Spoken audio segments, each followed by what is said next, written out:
Yeah, that was something that I thought a lot about, and it was something that only became apparent to me once I was almost finished with the collection. Was the thought that that I just have all of these lonely people in the book, and they all seem to be either really wanting to leave where they are because they see some sort of like beautiful thing in the distance, or or they're desperately trying to return to a place. And it was something that I hadn't even realized I was so caught up in until I had all of the stories in front of me and saw that overlap.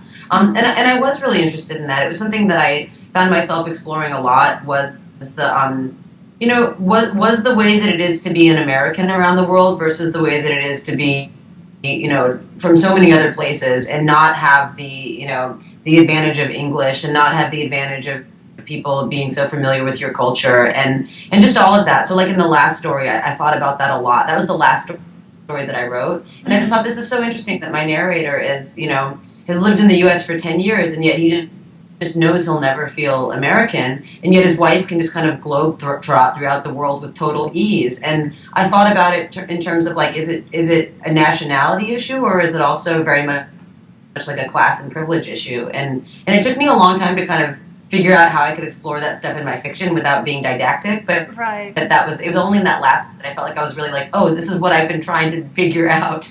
But I felt that way about the other story, the difficult phase, with Uh-huh.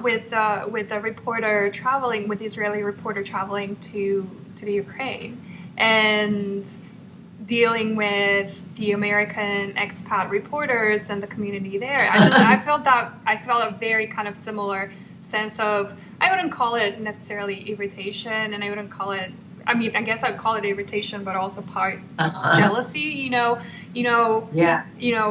fuck you, Ethan from Michigan. How can you just like pick up your stuff and just like go and just, be totally okay, being who you are and, in somebody else's country and being so successful, just assuming that you will be successful professionally and that people will welcome you and will let you do your work in a way that Mhm. I don't think that non-Americans feel about coming to the States or maybe going anywhere. I don't know.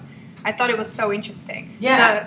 The story And with especially kind of writing about it and searching for sort of searching for conflict to capitalize on it for people's careers. I thought was so interesting.